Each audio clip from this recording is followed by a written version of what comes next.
Baik, kita lanjutkan kembali ya. Nah, jadi tadi kita sudah sampai di pembahasan mengenai persamaan diferensial orde 2 ya, yang sifatnya linear dan homogen ya. Nah, ide utama untuk menyelesaikan persamaan ini adalah bagaimana kita mengubah persamaan diferensial orde 2 yang kita punya menjadi persamaan orde 1 ya, sehingga kita bisa gunakan metode yang kita gunakan di PDB orde 1 untuk menyelesaikan atau mencari solusi PDB orde 2 ya.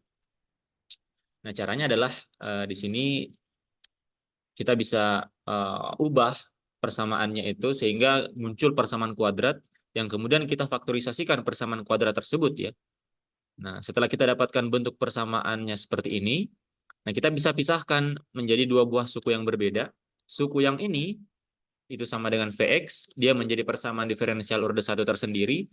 Kemudian suku yang ini dikali dengan Vx ya.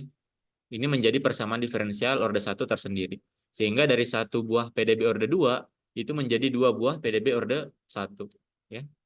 Nah, setelah kita dapatkan dua buah PDB orde 1 ini, kita carilah masing-masing solusinya ya. Yang pertama kita cari solusi V-nya. Setelah dapat solusi V-nya, kita masukkan ke dalam persamaan yang kedua untuk mendapatkan solusi Y-nya ya. Nah, persamaan untuk mencari solusi V itu dengan mudah kita lakukan separasi variabel ya. Kita dapatkan solusinya bentuknya seperti ini ya. Vx sama dengan C1 E pangkat minus A plus X ya. Nah, kemudian ini kita masukkan ke PDB orde 1 yang kedua. Nah, di mana persamaan ini itu bisa kita selesaikan dengan menggunakan faktor integrasi ya. Kita cari faktor integrasinya, kemudian kita kalikan ke dalam persamaan diferensialnya. Nah, suku yang di ruas kiri kita bisa nyatakan dalam bentuk diferensial total. Kemudian tinggal kita selesaikan integrasinya ya. Nah, kita dapatkanlah solusi seperti ini sekarang ya. Di sini E pangkat A minus X-nya kita pindahkan ke ruas kiri. Maka dia menjadi E pangkat minus A minus X ya. Seperti ini. Nah, sekarang perhatikan suku yang ini saling cancel ya. Di sini ada E pangkat A minus X. Itu saling cancel dengan yang ini. Berarti yang ini cancel dengan yang ini ya. Kemudian ya, sehingga solusinya sekarang kita bisa mengambil karena C1 A minus dan A plus ini merupakan suatu konstan ya. Kita bisa nyatakan dia sebagai konstanta yang baru ya. Misalkan ini sebagai konstanta misalkan A. Kemudian C2 ini bisa kita redefinisi menjadi misalkan B ya. Sehingga sekarang persamaan diferensial yang kita punya solusinya adalah Y sama dengan A. Di sini E berpangkat minus A plus X ditambah B E berpangkat minus A minus X. Nah, inilah solusi umum dari PDB orde 2 yang sifatnya homogen. Ya. Jadi, ini merupakan solusi umum dari PDB orde 2 yang sifatnya linear dengan koefisien konstan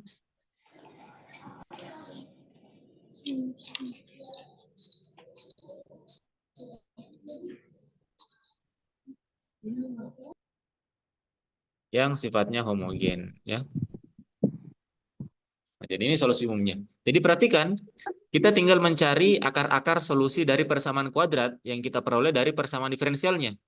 Kita butuh A plus dan A minusnya ya. Di mana A plus dan A minus ini kalau kita coba lihat kembali lagi di atas, itu dia merupakan ini ya, dia merupakan solusi dari persamaan kuadrat yang terbentuk dari persamaan diferensial yang kita punya. Jadi tinggal kita, kalau kita punya bentuk persamaan diferensial linear yang homogen, tinggal kita cari solusi dari persamaan kuadrat yang terbentuk dari persamaan diferensial tersebut, kemudian kita tinggal masukkan ke dalam solusi umum yang kita punya di sini. Ya. Jadi kita tidak perlu kerjakan lagi, kita pisahkan. Tapi pada intinya kita sudah tahu alur kerjanya ya. Kita mengubah PDB orde 2 menjadi orde 1, menjadi dua buah persamaan, masing-masing kita cari solusinya, kemudian kita dapatkan solusi umumnya berbentuk seperti ini. Jadi inilah bentuk solusi umumnya. Jadi tinggal kita cari A plus dan A negatifnya, kita dapatkan bentuk solusi dari Y-nya. Ya. Jadi intinya dari persamaan diferensial orde 2, kita cari persamaan kuadrat. Kemudian kita cari solusinya, kita masukkan ke dalam solusi umumnya. Itulah solusi dari persamaan diferensial orde 2 yang bersifat linear homogen. Ya. Kira-kira bisa diikuti alurnya ya. Sekarang kita lihat contoh ya. Kita lihat contoh. Misalkan kita punya persamaan diferensial homogen, misalkan kita punya Y ya double aksen ditambah 5Y ditambah 6Y ini sama dengan 0 ya, sifatnya homogen. Nah, persamaan ini kita bisa ubah dengan mendefinisikan operator D tadi. Berarti kita punya D kuadrat Y ditambah dengan ini 5Y aksen ya. Kita punya 5DY ditambah dengan 6Y ini sama dengan 0. Kemudian Y-nya kita keluarkan, maka kita punya D kuadrat ditambah 5D ditambah 6Y ini sama dengan 0. Nah, jadi kita sudah dapatkan persamaan kuadrat yang terkait dengan persamaan diferensial orde 2 yang kita punya. Nah, tinggal kita cari solusinya ya. Solusi dari persamaan kuadrat ini. Nah, kita bisa gunakan rumus yang di atas tadi, atau kalau misalkan persamaannya itu dia mudah ya, kita bisa langsung faktorisasi saja. Kita bisa faktorkan, ini kira-kira solusinya ini plus 2, ini plus 3 ya. Y sama dengan 0 ya. Berarti kita punya A plusnya itu sama dengan 2, A minusnya itu sama dengan 3 ya. Atau kita juga bisa gunakan rumus yang A plus minus sama dengan minus, berarti minus 5 plus minus akar 5 kuadrat dikurang 4 kali 1 kali 6 per 2 ya. Nah, ini nanti akan dapat berapa ini? Ini minus 5 plus minus akar 25 dikurang 4 kali 6, 24 ya. Berarti 1 dibagi dengan 2. Berarti sama dengan, sebentar.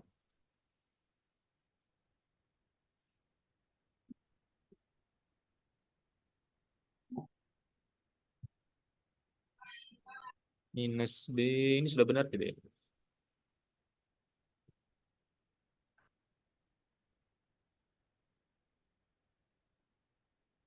Ini berarti kita dapat di sini minus 5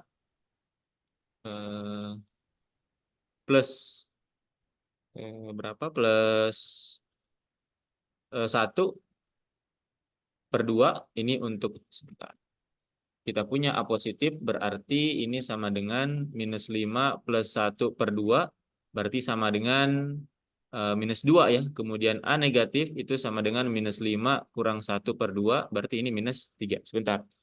Saya coba lihat dulu definisi dari A plus dan A minusnya ya. Sebentar.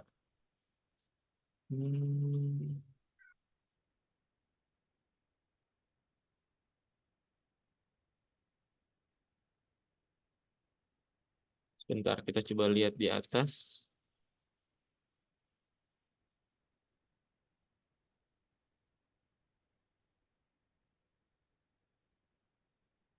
Sebentar ya. Harusnya dia dapat 2 dan 3. Sebentar. Saya cek dulu catatan saya.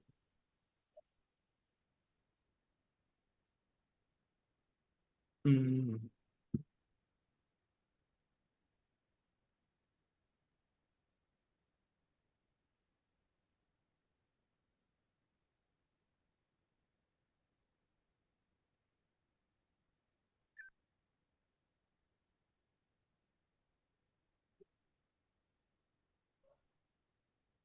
Sebentar ya.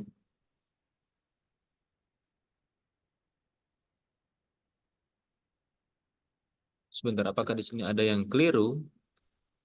Ini berarti sebentar.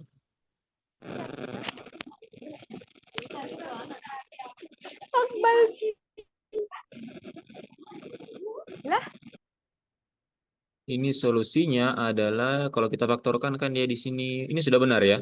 2 dikali 3 6, 2 tambah 3 5. Nah, di sini minus 5 plus minus akar 5 kuadrat dikurang 4 kali, iya sebenarnya 4 kali 24.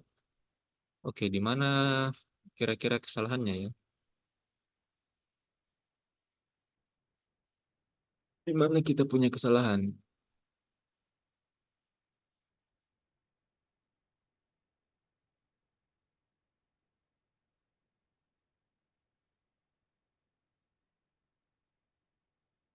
Sebentar. Ini sudah benar ya? D kuadrat? Iya, sudah benar.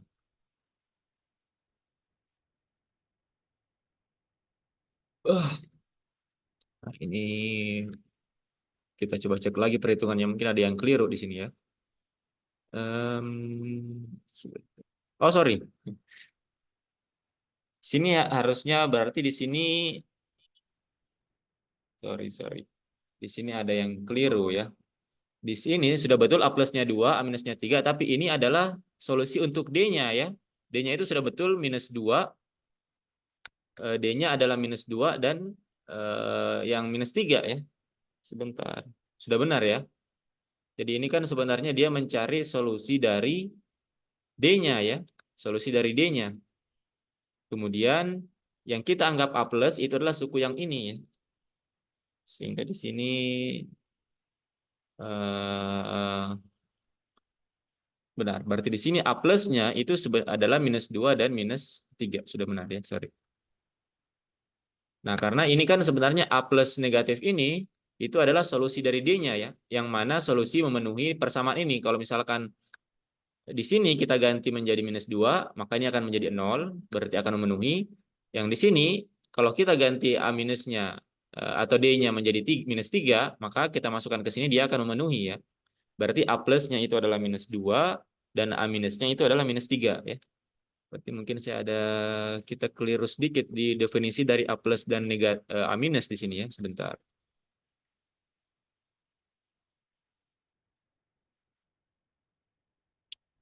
Um,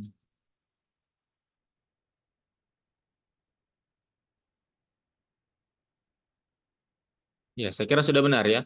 Yang dimaksudkan dari solusi A plus minus di sini itu adalah solusi untuk D-nya ya. Solusi untuk D-nya. Berarti di sini sebenarnya bukan solusi A plus minusnya. Berarti di sini solusi dari D-nya ya. D12. Sorry. D mana?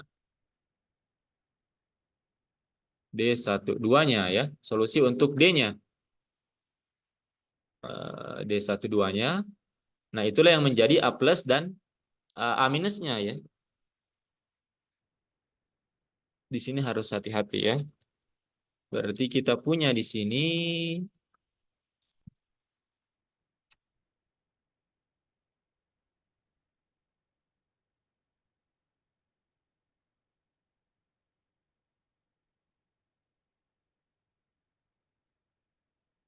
sebentar. Ini sudah benar ya, hanya kita agar tidak bingung dengan definisi dari A plus dan A minusnya.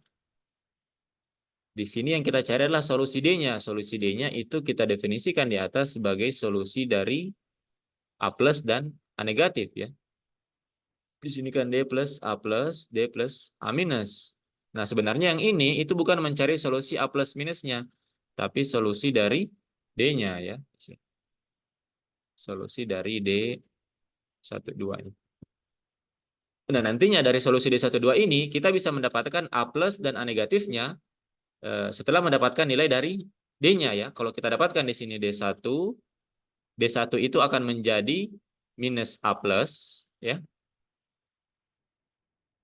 Kemudian D2 itu menjadi minus A minus, supaya ketika kita masukkan ke dalam persamaan ini, maka dia akan saling cancel dengan A plus. Misalkan D1, D-nya, solusi D-nya diganti dengan minus A plus, maka ini menjadi minus A plus, ini menjadi minus A plus. Suku ini menjadi 0 ya, sehingga dia memenuhi. Kemudian D2-nya itu menjadi minus A minus ya. Solusi D2-nya itu sebagai minus A minus. Kalau kita masukkan ke dalam persamaan, maka suku ini akan menjadi 0 ya. Berarti solusi yang kita punya di sini, sebentar, ini sudah benar seperti ini. Nah, yang ini, maka dari sini kita akan dapatkan bahwa D satunya itu sama dengan berapa? Sebentar. D satunya itu sama dengan minus 2 ya. D satunya minus 2 dan itu menjadi minus, itu kalau kita masukkan ke sini dia akan memenuhi di sini ya. Kemudian D2-nya itu sama dengan minus 3. Yang kalau kita masukkan ke dalam persamaan ini maka akan memenuhi persamaannya. Sehingga kita dapatkan A plusnya, ini bukan A plus ya. Ini adalah D2, sorry ini adalah D1 dan ini adalah D2. Dan D1 itu sama dengan minus dari A plus ya. Dan D2 itu sama dengan minus A minus ya. Berarti A plusnya itu sama dengan minus D1. Berarti sama dengan positif 2. Kemudian A negatifnya itu sama dengan minus D2. Sama dengan minus dari minus 3. Berarti sama dengan 3. Ya. Oke. Kita definisikan ulang dari atasnya supaya kita tidak bingung. Berarti sekarang kita punya solusinya. Tinggal kita masukkan A plus dan A negatifnya ke dalam solusi umum yang kita punya. Berarti kita punya sekarang Y, X itu sama dengan ini ya. A berpangkat A, E berpangkat minus A plus X. Berarti kita punya minus 2X ditambah ditambah B dikali dengan E berpangkat minus A minus ya. Nih, minus A minus X. Minus A minus X, berarti minus 3X. Nah, inilah solusi umum yang kita punya. Ya. Jadi silakan diperhatikan kembali di rekaman yang sebelumnya ya nanti. Di sini itu bukan solusi A plus dan A negatif yang dicari, tapi di sini solusi dari D-nya ya. Di mana nanti D1-nya itu akan menjadi minus A plus, D2-nya menjadi adalah minus A minus ya, supaya dia memenuhi persamaan ini. Jadi dari faktorisasi ini kita cari solusi D-nya. Nah, sehingga dari solusi D itu kita akan dapatkan bentuk dari A plus dan A minusnya ya. Bisa dipahami ya. Jadi dari persamaan ini itu bukan solusi A plus A minus yang dicari, tapi solusi dari D-nya ya yang memenuhi. Kemudian dari solusi D yang memenuhi kita bisa dapatkan nilai A plus dan A minusnya, di mana D1 itu sama dengan minus A plusnya supaya dia memenuhi persamaan kuadrat ini. Kemudian D2-nya sama dengan minus A minusnya ya. Sehingga dari contoh di sini kita dapatkan tadi. Nah, kita dapatkan solusi D1-nya itu sama dengan minus 2 dan solusi D2-nya itu sama dengan minus 3 ya, yang memenuhi. Sehingga kita dapatkan A plusnya itu adalah minus dari D1. Yang ini ya. Yang ini adalah A plus, yang ini adalah A minus ya. Nah, kalau misalkan kita sudah dapatkan solusinya seperti ini, supaya meyakinkan kita, tinggal kita masukkan ke dalam persamaannya ya. Kita substitusi masuk ke dalam persamaan ini. Tinggal kita cari Y double aksennya ya. Seperti kalau ini Y aksennya berarti kita akan dapat minus 2A E pangkat minus 2X ditambah dengan minus 3B ya. Dikurang 3B E pangkat minus 3X. Kemudian Y double aksennya berarti ini akan sama dengan 4A E pangkat minus 2X ditambah 3B E pangkat minus 3X. Jadi setiap kita punya solusi, supaya kita yakin bahwa solusi itu memenuhi, kita masukkan kembali ke dalam persamaannya ya. Berarti kalau kita masukkan ke dalam persamaan di atas, kita punya di sini Y double aksen ya. Berarti 4A E pangkat minus 2X ditambah 3B E pangkat minus 3X. Kemudian ditambah 5Y aksen. Berarti ditambah 5 kali ini ya. Berarti dikurang 10 AE pangkat minus 2X dikurang 15 B E pangkat minus 3X ya. Kemudian ditambah 6Y. Ditambah 6 ini.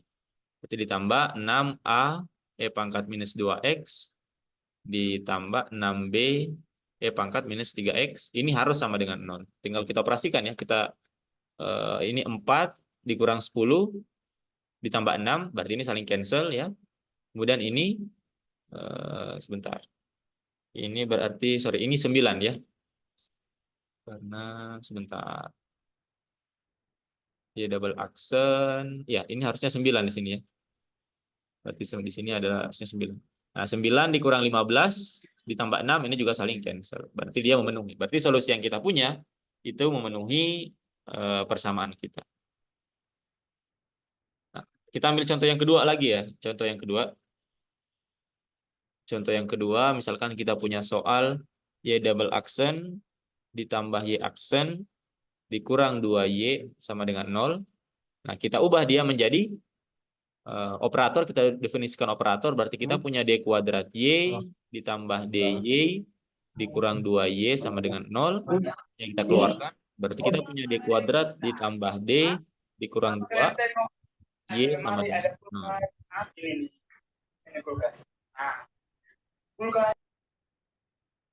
Tinggal kita faktorisasi dia ya. Berarti kita punya di sini D, kita punya D di sini.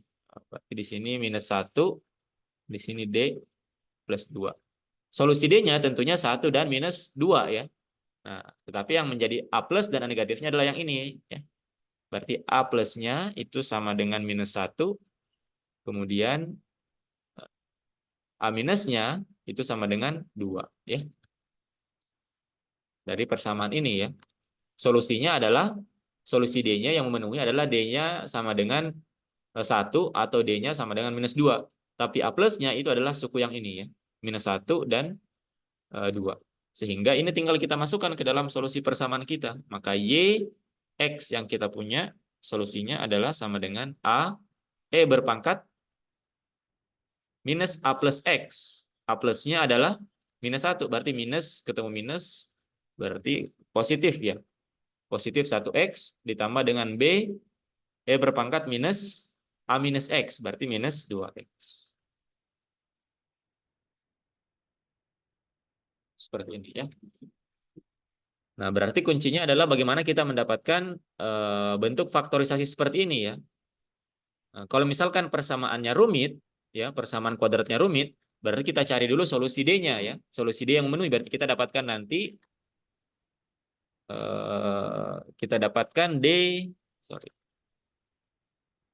1, 2-nya ya. Nanti akan dapatkan solusinya berapa, D1 sama dengan berapa, D2-nya sama dengan berapa ya.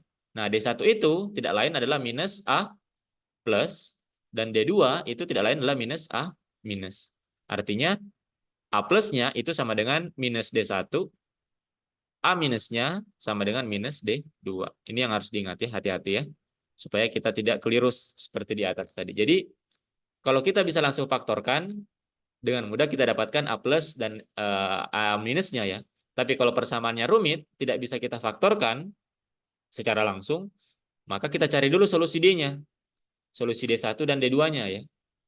Nah, setelah dapat D1, D2-nya, nah kita bisa dapatkan A plus dan A negatifnya ya, di mana A plusnya itu adalah minus D1 dan A minusnya adalah minus D2 ya. Setelah kita dapatkan A plus dan A minusnya, tinggal kita masukkan ke dalam solusi umumnya ya. Saya kira seperti itu ya. Jadi ide utama untuk menyelesaikan PDB orde 2 yang homogen, sifatnya linear, kita ubah PDB orde 2 itu menjadi 2 buah PDB orde 1. Kemudian setelah itu kita cari solusinya masing-masing. Nah, kemudian kita dapatkanlah solusi umumnya. Nah, ternyata solusi umumnya itu tinggal kita cari A plus dan A negatifnya ya. A plus dan A minusnya. Di mana A plus dan A minusnya itu didapatkan dari solusi persamaan kuadratnya. Ya. A plusnya sama dengan minus D1, A minusnya sama dengan minus D2 ya. Nah, nantinya dari sini itu kita bisa klasifikasikan lagi solusi dari persamaan diferensial kita. Nah, karena di sini kita mencari solusi persamaan kuadratnya, tentunya di sini kita kenal yang disebut sebagai diskriminan ya. Nah, dari diskriminan ini tentunya akan ada nilai yang bermacam-macam. Ada nilai diskriminan yang lebih besar daripada 0, sama dengan 0, dan kurang dari 0. Di mana masing-masing diskriminan tersebut nanti akan memberikan bentuk solusi yang berbeda-beda. Walaupun sebenarnya solusi umumnya itu seperti ini, tapi kita bisa mereduksi solusi umumnya menjadi bentuk khusus dengan melihat diskriminan dari solusi persamaan kuadrat dari PDB yang kita punya. Ya. Nah, itu yang akan kita bahas selanjutnya. Bagaimana mengklasifikasikan solusi dari persamaan diferensial yang kita punya untuk menentukan bentuk khusus dari persamaan diferensialnya. Nah, ini nanti dimanfaatkan di mekanika ya. Kalau misalkan yang mengambil mekanika dasar, di pembahasan mengenai osilasi, kita punya pembahasan mengenai osilasi teredam ya. Di mana di situ osilasi teredam itu terbagi atas 3 ya. Ada osilasi teredam yang under damping, critically damping, dan over damping. Di mana masing-masing bentuk osilasi teredam tersebut itu bergantung dari nilai diskriminan yang di sini ya. Kalau kalian ingat yang mengambil mekanika dasar, ada yang disebut sebagai faktor redaman dan faktor osilasi ya. Kalau faktor redamannya lebih besar bagaimana daripada faktor osilasinya? Kalau faktor redamannya sama dengan faktor osilasi, dan bagaimana kalau faktor redamannya lebih kecil. Nah, itu sebenarnya menentukan nilai diskriminan dari persamaan kuadrat yang kita punya. Jadi, solusi yang ini itu kita terapkan di mekanika dasar di pembahasan mengenai osilasi teredam khususnya ya, salah satu contohnya. Nah, itu kita akan bahas di pertemuan selanjutnya. Oke, saya kira untuk hari ini materi kita cukup sampai di sini.